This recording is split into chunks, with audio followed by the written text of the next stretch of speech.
भीमाशंकर ज्योतिर्लिंग आपल्या भारतातील प्रमुख 12 ज्योतिर्लिंगपैकी एक. तसं तर तुम्ही डायरेक्टली या ठिकाणी बाय रोड पोहोचू शकता, पण आम्ही भीमाशंकर करणार होतो बाय ट्रेक. आणि ह्या ट्रेक दरम्यानची व्ह्यूज मी तुम्हाला शब्दात नाही सांगू शकत.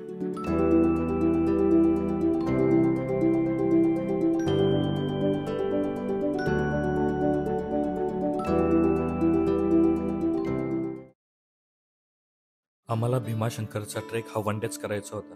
त्याच्यामुळं आम्ही सकाळी लवकरच बदलापूरवरून निघालेलो खांडससाठी, जो की आपल्या आजच्या ट्रेकचा बेस विलेज होता. माझ्या घरापासून खांडस गाव ऑलमोस्ट 45 किलोमीटरवर होता. ऑलमोस्ट 1.5 तासाच्या नंतर मी पोचलोय आपल्या भीमाशंकर ट्रेकच्या बेस विलेज खांडसला. आणि भाई हा गाव आहे एक नंबर.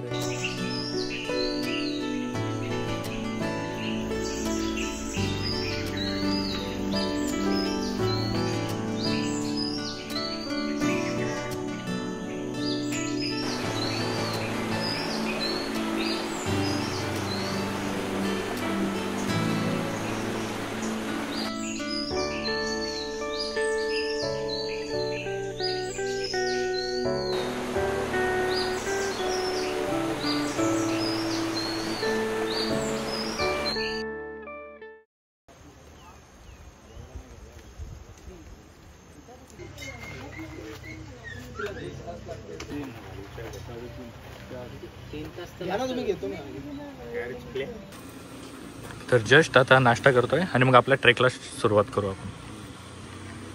मागे गाडी लावले आणि इथूनच आता आपला खरा ट्रेक स्टार्ट झालाय. तर मी ऑलरेडी भीमाशंकरचा ट्रेक याच्या पहिले 2-3 वेळेला केलेला आहे. आणि जेव्हा पण हा ट्रेक करतो बाई, व्ह्यूज आणि हाताच्या टायमाला पण वेदर क्लिअर आहे आणि व्ह्यूज एवढा भारी भेटल्यात ना, एक नंबर. आमचा प्लॅन तर होता खांडस गावात लवकर पोहोचून लवकर ट्रेक स्टार्ट करायचा, पण आम्ही लेट होतो.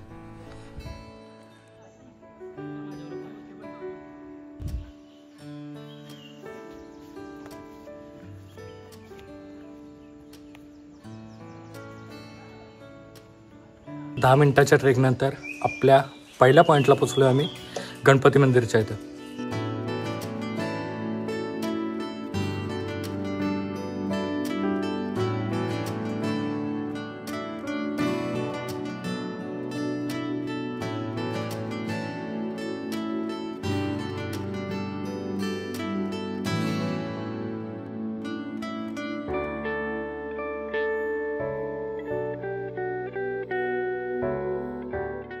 तर मंदिरात 5 मिनिटाचा वॉटर ब्रेक घेऊन आम्ही परत चालायला सुरुवात केली. आणि आम्ही जसं जसं ट्रेकमध्ये पुढं चाललेलो, व्ह्यूज आणखीनच भारी होत चालले होते.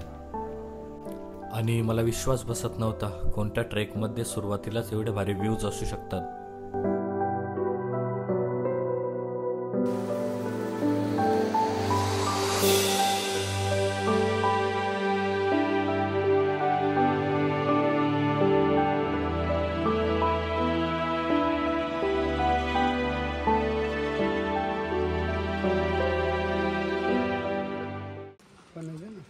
नाही ना ते बघ ना जर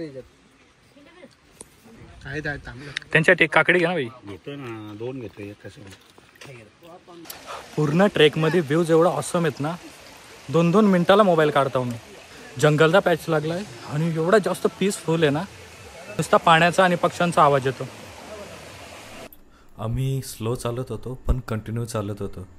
तर ऑलमोस्ट 2 तास नॉनस्टॉप चालल्यानंतर आम्हाला एक ब्रेकची गरज होती. ऑलमोस्ट 2.5 तासानंतर या पॉईंटला आहेत आणि इथून आपला लास्ट पॅच बाकी आहे. आता मला वाटतं 1 तास जाईल. मला पण तेवढाच वाटतं 1 तास जाईल अजून. आणि इथून जी आता सुरुवात होईल ना चढायची, तर ती डायरेक्ट शेवटपर्यंत चढायला लागेल आपल्याला. तो डायरेक्ट भीमाशंकरलाच एंड होईल रस्ता.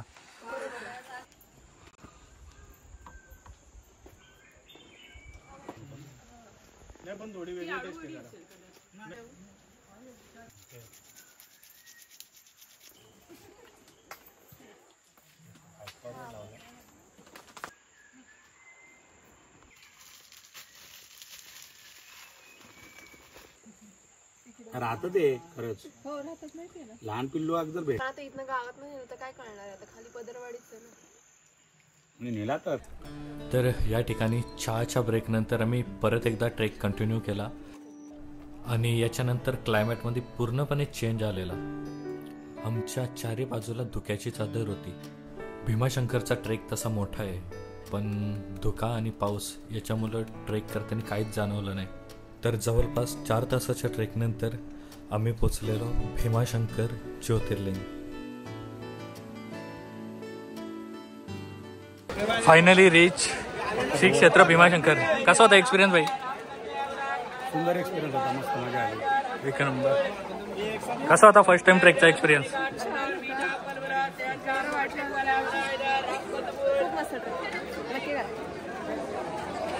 First time. पावसाने घाटा केला. पाऊस वगैरे काय पडला नाही, पण व्यवस्थित झाला ट्रेक. आमचा लास्ट इयर पण प्लॅन चालू होता भूषणला याचा होता, पण प्लॅन नाही झाला. यावर्षी झाला. दर्शन भेटणार नाही असं वाटतंय. अरे भाई जाम लाईन आहे.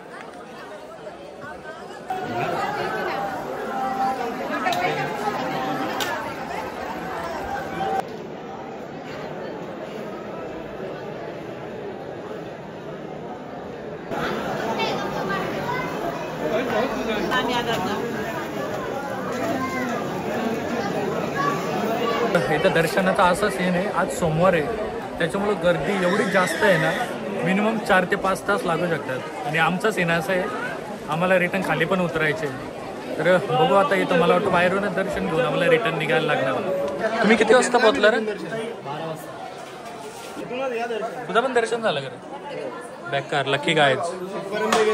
अरे पुढं होतं ना दोघं. तर टाईम झाला आहे, ऑलमोस्ट 2 वाजल्यात. आणि आता बघू मंदिराच्या इथून तर आलो आहे आम्ही. आणि आता जेवायचा बघायला लागेल, कारण की भूक लागली पाहिजे सगळ्यांनाच. आणि जास्त एवढा काही पोटभर खाल्ला नव्हता, थोडं थोडं स्नॅक्स खाल्लेलं. तर आता जेवू आणि मग उतरायला सुरुवात करू आपण. तर जस्ट आलो आम्ही आता भीमाशंकरच्या बस स्टँडला, कारण आमच्यातले आहेत ना 3 जण पुण्याचे आहेत. तर बसचे टायमिंग वगैरे विचारून घेतो पहिले, आणि मग हे इथूनच जातील आणि आम्ही खाली रिटर्न उतरू. मग